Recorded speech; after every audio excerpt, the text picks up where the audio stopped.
Hi, my name is Don Boldt. Welcome to the 10-Minute Parent. Welcome back. Okay, this is part 2 of anger and discipline, and I think this is a very important one for both parents. But Dad, if you're sitting out in the living room watching football or something, get back in here, okay? Because I got something I want to share with you that's going to be very important to you. So, anyways, just want to invite the dads to make sure that they're a part of this, because this whole issue of anger and discipline is a very important thing for us as men to understand. Again, I'm not trying to say that women don't have to understand this. Women have their own anger to deal with and everything, but I guess again, I'm speaking to my own kind here a little bit, because the Bible does say, look, in the household, the person who's likely to have the destructive anger at work in them is dad. All right, and so I want to talk to dads here a bit about all this. And here's a question that was raised in a class that I was teaching. He says, wait a minute, okay, so you're telling me to put away my anger, but if I'm not angry with my children, aren't my children going to feel like they can be disrespectful towards me?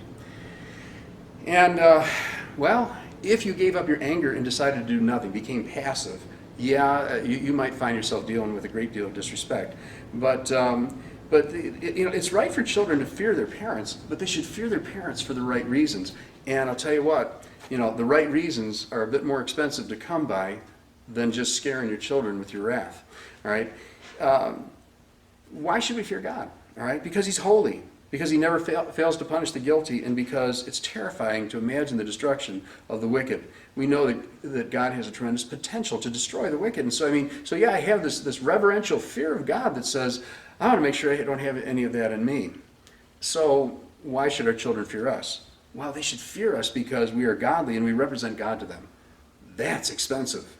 It is expensive to live a life that actually produces a testimony in the hearts of your children that says, I have godly parents that serve the Lord, and I'm going to tell you something. They so remind me of God, that I have a certain kind of fear of them, that I don't want to, do anything wrong to them. I remember we had a situation around our home where somebody did something wrong, and one of their children said, have you forgotten who our Father is? He's going to know. All right. Why did he believe that? Because he knew that I represented God to them, that I was in a place that God had put me in their lives, and so he believed that God would even reveal to me things so that I would be able to deal with them. Okay. Another reason why our children would fear us is because we consistently and effectively punish them when they do wrong. Now, again, I said I use that word punishment advisedly, because oftentimes when we think of punishment, we think of just, harming them in some way that makes them wish they hadn't done that. But discipline needs to be a bit more thought through than that. It needs to be something where, the consequences definitely tell me I shouldn't do that again. But if the consequences are applied to me in a way that tells me somebody who loves me isn't going to let me do things that are wrong, that's different than somebody who hates my disobedience is basically showing their hate to me because I've disobeyed. That's a very different kind of a thing. All right. Though our children will know that we can be destructive, they should never need to live in fear that we will destroy them. Okay. They should be so convinced of your love that they would understand. And if you go through the whole Testament, God does all these things to deal with Israel and to deal with Judah. And in the process, He keeps coming up to this place of mercy and saying, but I won't utterly destroy them. Why? Because He loved them, because He loved their forebears. Okay, your children will be respectful to you if you represent God to them, if you love them, if you protect them, if you provide for their needs in ways that express the love of God. Your children are going to respect you. Okay, if you respect and value them for who they are, all right, if you recognize in them a value that was put in them by God, and that you love and respect and enjoy and you speak to, your children will be respectful towards you. If you consistently teach them, correct them, and restore them when they've done wrong, your children will respect you.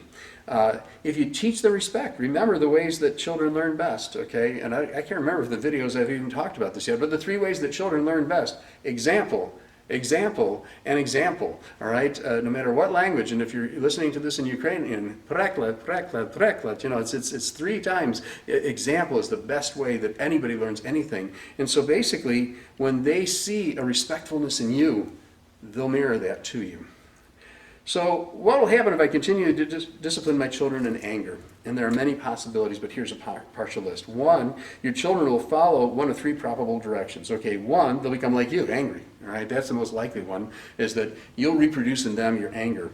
And so God put a desire in your children's heart to be like you. All right, they want to be like their parents. Okay, remember, one day they'll begin to behave towards you the way you behave towards them. And I say that the children tend to play back what we've played with them. All right, another possibility, they'll become fearful and broken-spirited person. All right, I've seen people that have grown up with terrible anger in their homes. All right, and oftentimes they are just broken people. People that, they're afraid to stand up for anything just because they have been so crushed by the anger that they grew up with. All right, and so I want to encourage you. Proverbs 17:22, go read it. All right, they will become people, this is number 3, they'll become people who avoid you.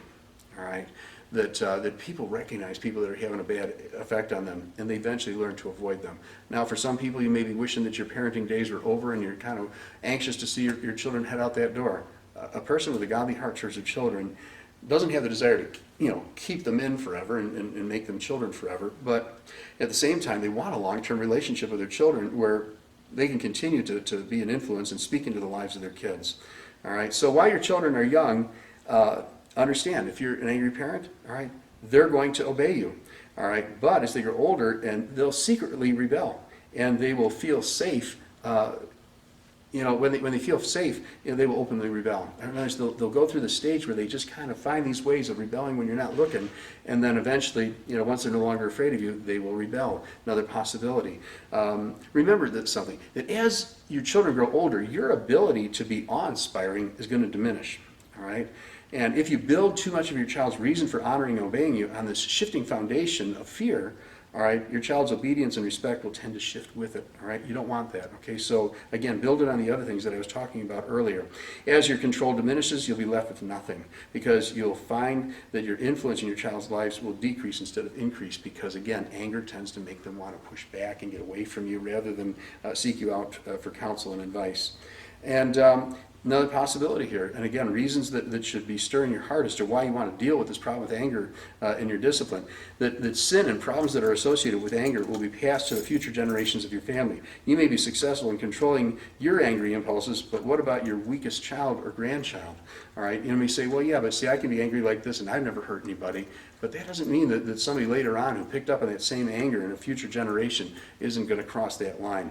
And oftentimes when I dealt with angry people that were involved in crime and in trouble with the law, when they look back, there were angry generations going back for quite some time. And when you see Christ, last one for you, is that you will have some very hard questions to answer about the damage you caused with your anger. And 2 Corinthians 5:10 says that we're all going to appear before that judgment seat and give an account for the way that we have lived toward our children. So how do we discipline our children according to the Scripture? And I'm going to ask, how much time do we have left on this video? Because I'm trying to decide how deep to get into this next piece. We got that much left? Well, that's how far we are. Yeah. Okay, all right. Well, then let's start. Okay, so disciplining. What should I do instead? Disciplining according to the Bible. Okay, review what you just learned to remind yourself of God's word concerning your anger, and then pray without ceasing. 1 Thessalonians 5:17 tells us how important prayer is.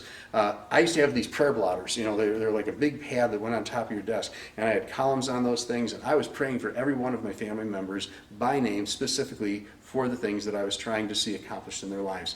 As their father, as the parent, there was things that I was trying to see come in their lives. And I was praying for those things to happen. Pray for your children, okay? Hebrews 13:17 teaches that we and our children should obey and submit to God-given authority so that our leaders can rule with joy.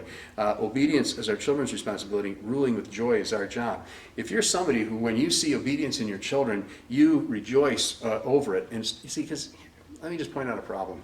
All right, very common in households generally, and I'm going to say as Christians, we don't escape this, and that's this. That as parents, we react very badly when our children disobey, but we forget to react well when they obey. All right, and see, they need to see both. They need to see that you deal with them when they disobey, but they also need to see the joy in your heart and the joy in the things that you say when they do what's right. Remember, children are responsible for obedience. They are not responsible for how you feel. Okay, that's your responsibility to realize my child just did something good. I need to rejoice over that. All right, prayer is also the right place to take that which you're having difficulty putting away. Much of the book of Psalms shows how the psalmist took his anger to God and found relief. Okay, if you're struggling, you say, yeah, but you don't understand, I got all this anger to deal with. I want to encourage you, learn to take that to God, because God will give you the relief, and God will change your heart and make you more the person that you need to be. We got some more to teach, so please come on back to the 10-Minute Parent. God bless you.